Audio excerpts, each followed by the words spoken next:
வணக்கம். செல்வகுமாரின் தமிழ்நாட்டிற்கு மழை இடைவெளி எப்படி இருக்கும்? அறுவடை, விதைப்பு, பூச்சி விரட்டி அடித்தல், பல்வேறு பொது பணிகள்,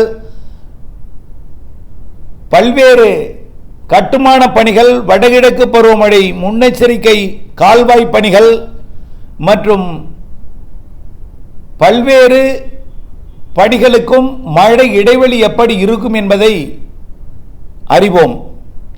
அதேபோல வரக்கூடிய நிகழ்வு எங்கே மழை பொழிவை கொடுக்க போகிறது என்பதையும்,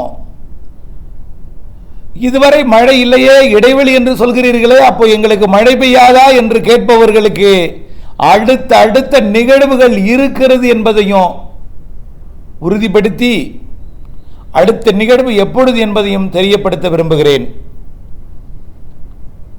அதிகாரப்பூர்வ வானிலை அறிக்கைக்கு இந்திய வானிலை ஆராய்ச்சித்துறை அறிக்கையை பார்க்கவும். 2025 அக்டோபர் 25 சனிக்கிழமை அதிகாலை ஆய்வறிக்கை.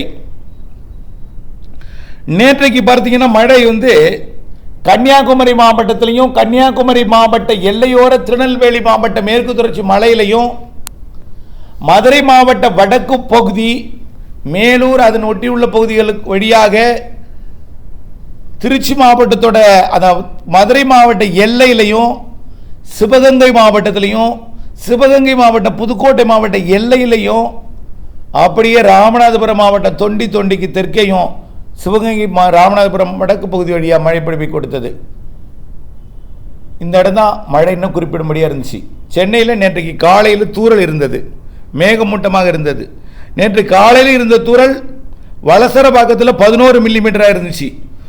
Nerkundram 9 millimetre, Aminjikarai 8 millimetre, Kolathur 6 millimetre, Nungambakkam 5 millimetre, Vadapalani 5 millimetre, Ice House 5 millimetre, மேலும் மதுரவாயல் 5 மில்லிமீட்டர் என்று இப்படியே மழை பொழிவு குறைவான மழை. சரி, கன்னியாகுமரி மாவட்டத்திலையும், மதுரை மாவட்டத்திலையும், திருநெல்வேலி மாவட்ட கன்னியாகுமரி எல்லையிலையும் பெய்த மழை பொழிவையும், அதே போல் சிவகங்கை ராமநாதபுரம் வடக்கு பகுதியிலையும் பெய்த மழைப்பொழிவு இருக்கிறது. கிடைக்கப்பட்ட தகவலின்படி கன்னியாகுமரி மாவட்டத்தில் திருப்பரப்பில் 82 மில்லிமீட்டர் 8 சென்டிமீட்டர் பெய்திருக்கு. அடுத்தபடியாக பார்த்தீங்கன்னா முள்ளங்கினா விளை 55 மில்லிமீட்டர், அடுத்தபடியாக Kuruthancode 40 millimetre, Adayamadai 38 millimetre, Kuzhithurai 37 millimetre, Mampazhathuraiyaru 37 millimetre, அடுத்தபடி Anaikidangu 36 millimetre, Kozhipor Vilai 34 millimetre, Colachel 32 millimetre, Thuckalay 28 millimetre, Aralvaimozhi 14 millimetre. இது நேற்றைக்கு பெய்த மழை. அப்புறம் சிவகங்கை ராமநாதபுரம் தொண்டி சுற்றுவட்டார பகுதி மற்றும் அதன் ஒட்டியுள்ள புதுக்கோட்டை மாவட்ட பகுதி, மதுரை வடக்கு பகுதி மழைப்பொழிவு கிடைக்கப்பட்டதும் அறிவிக்கிறேன். சரி, இப்போ நிகழ்வுக்கு போவோம். சரி, இப்போ நிகழ்வால் மழை எப்படி இருக்கும்? டெல்டாவிற்கு அறுவடைக்கு இடைவெளி கிடைக்குமா? இடைவெளி உண்டு. அதே நேரத்தில் வரக்கூடிய நிகழ்வு எந்த அளவிற்கு சென்னைக்கு நெருக்கமாக வருகிறது என்பதை புரிந்தறிந்து, மழை பொழிவோட தீவிரத்தை உணர்ந்தறிந்து திட்டமிடணும். இப்பொழுது ஆய்வறிக்கையின்படி சென்னைக்கு சென்னையை ஒட்டி வெளி சுற்று தொடாது, நிகழ்வுக்கு காற்று உள்ளே போக இருகாற்று இணைவு திருவள்ளூர், சென்னை, செங்கல்பட்டு மற்றும் காஞ்சிபுரம், அதனை ஒட்டியுள்ள ராணிப்பேட்டை மாவட்ட பகுதிகள் மற்றும் அப்படியே கொஞ்சம் திருவண்ணாமலை மாவட்டத்தோட கிழக்கு பகுதி, இங்கே மட்டும் மழைப்பொழிவை கொடுப்பதற்கு வாய்ப்பு இருக்கு.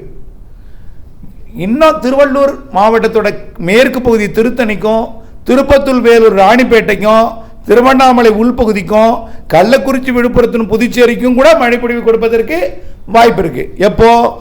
26, இன்னைக்கு 25ஆம் தேதி மாலையில் சற்று நேரம் மழைப்பொழிவை கொடுக்கும், சனிக்கிழமை. அப்போ டெல்டாவிற்கு உண்டா? இல்லைன்னு சொல்ல முடியாது. மேற்கிலிருந்து வரலாம் மேகம்.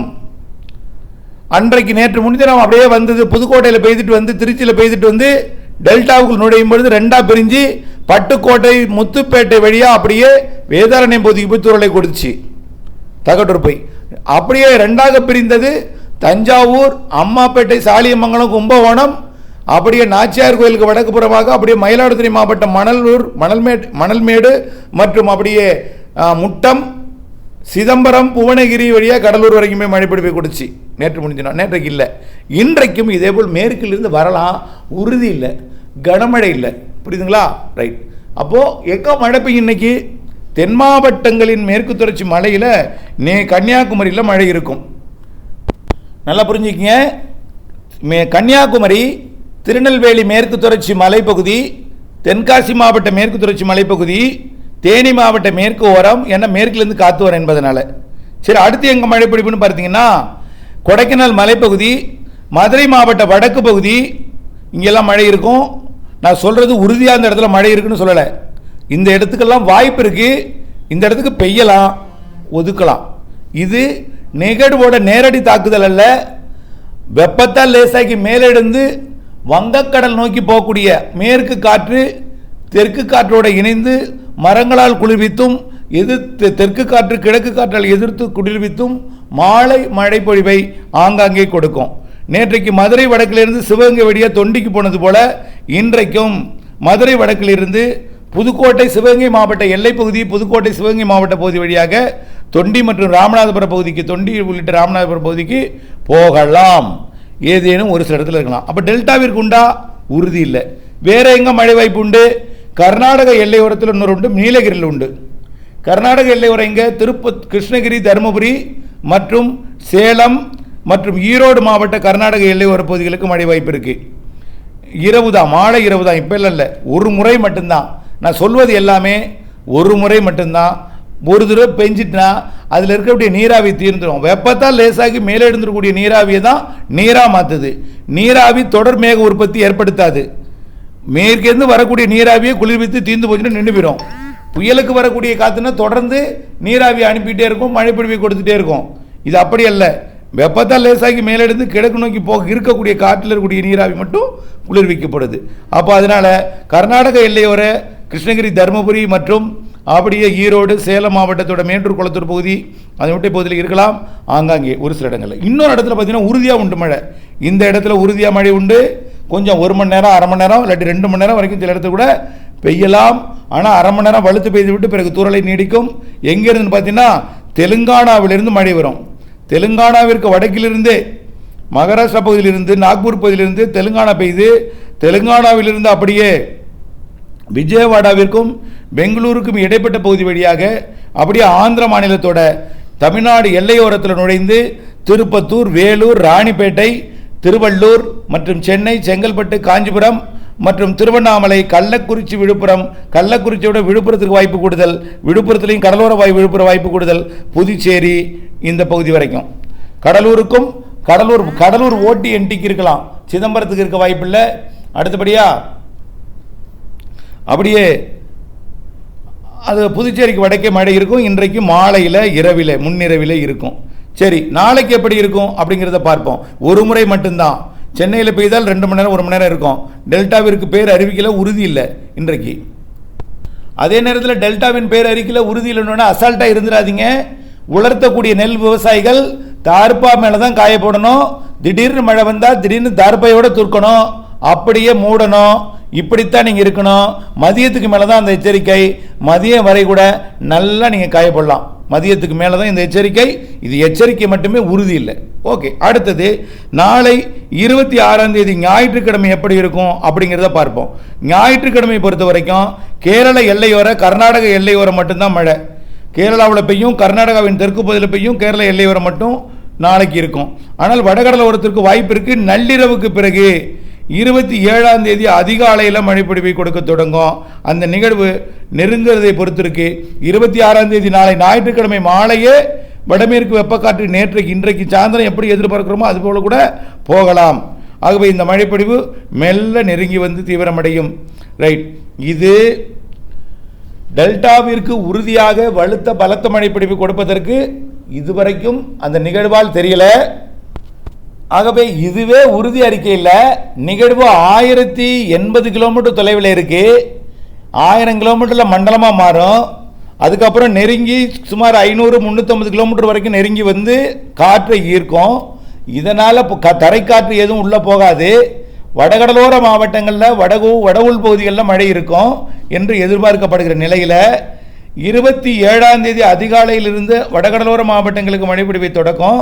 கேரளாவிலையும் கேரளா எல்லையோரம், கர்நாடகாவிலையும் கர்நாடக எல்லையோர மாவட்டங்களில் மழை இருக்கும். தமிழ்நாட்டின் தென் மாவட்ட உள்பகுதியில் இருக்கும். மேற்கு தொடர்ச்சி மலையில் இருக்கும். கணவாய் பகுதிகளில் தென்மேற்கு பருவமழை போல சாரல் வரும். இலங்கைக்கு மழை இருக்கும்.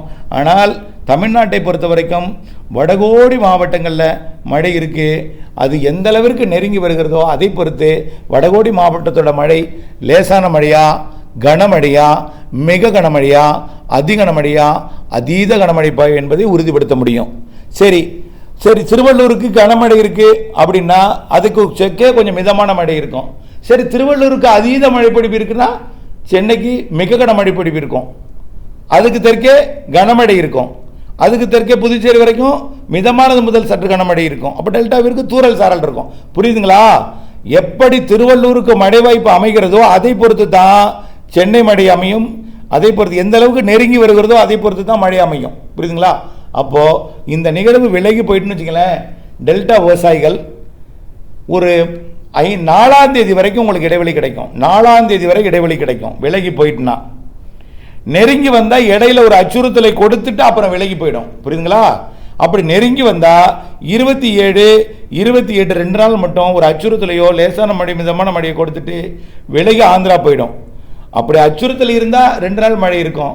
நேரடியாக வந்து பெய்வதற்கும் கொஞ்சம் வாய்ப்பு இருக்கு. நான் இல்லைன்னு சொல்லலை. ஏன் சொன்னால் அச்சப்படுத்தவும் நான் விரும்பலை உங்களை சொல்லி.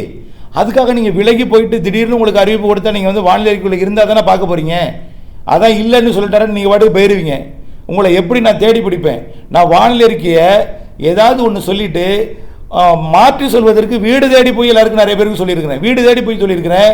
வண்டியை திருப்பிட்டு போய் ஒருத்தர் சொல்லியிருக்கிறேன். ஓடி நடந்து ஓடி திருப்பி திருத்தத்தை சொல்லியிருக்கிறேன். அப்புறமா கால் பண்ண நம்பரை வச்சு தேடி கண்டுபிடிச்சி திருத்தத்தை சொல்லியிருக்கிறேன். அப்போ வானிலை மாறுதலை அவர்களுக்கு அறிவிப்பது என்னுடைய கடமை. இதுதான் உறுதி என்று எழுதி வைத்து விட முடியாது. வானிலையோ காற்றை வந்து நாம் வேலி போட முடியாது. அதே போல் வராத காற்றை கயிறு போட்டு இழுக்கவும் முடியாது. ஆகவே பறந்து விரிந்திருக்கக்கூடிய இந்த உலகத்தில் காற்று என்பது நாம் கட்டுக்குள் வராது. இருந்தாலும் வாய்ப்பு இருக்கிறது கூடுதல் மழைக்கு. ஆனால் உறுதி இல்லை என்று தான் சொல்லிக் கொண்டிருக்கிறேன். ஆந்திர பிரதேசம் கரை கடக்க செல்லும் பொழுது எந்த அளவிற்கு நெருங்கி வருகிறது என்பதை பார்க்க வேண்டும். அதை பொறுத்து தான் அமையும். ஆகவே நீங்கள் அப்டேட்ஸுடன் இணைந்திருக்க வேண்டும். ஒருவேளை இது லேசாக திருவள்ளூர் சென்னை மட்டும் தொட்டுவிட்டு அப்படியே கேரளா கடலோரம், கேரளா எல்லையோர, கர்நாடக எல்லையோர, மேற்கு மாவட்ட, தென் மாவட்ட மேற்கு பகுதியில் மட்டும் மழை பொழிவை கொடுத்து விட்டு அப்படியே ஆந்திர பிரதேசம் போய் கரை கடந்து செயலிழந்து காற்று திரும்புவதற்கு மீண்டும் 5ஆம் தேதி ஆகினோம். அடுத்த நிகழ்வு 5ஆம் தேதி மழை பொழிவை தொடக்கம். 5ஆம் தேதியிலிருந்து 15ஆம் தேதி ஒரு 10 நாட்களுக்கு அடுத்த நிகழ்வோட வலிமையான நிகழ்வு தமிழ்நாட்டை நெருங்கும் என்பதிலையும், அடுத்தடுத்த நிகழ்வுகள் தமிழ்நாட்டின் அனைத்து மாவட்டங்களுக்கும் இருக்கும் என்பதையும், நிறைய மழை இருக்கிறது என்பதையும் தெரியப்படுத்த விரும்புகிறேன். இணைந்தே இருங்கள் அப்டேட்ஸுடன். மாறுதல் அறிந்து, கூர்ந்தறிந்து, கேட்டு, தெளிந்து, புரிந்து, நகர்த்தி கேட்காமல் முழுமையாக கேட்டு புரிந்து உணர்ந்து திட்டமிட்ட வேளாண்மை செய்து லாபம் அடைந்திட அன்போடு கேட்டுக்கொள்கிறேன். இணைந்தே இருங்கள் மாலை அறிக்கையுடன். நன்றி.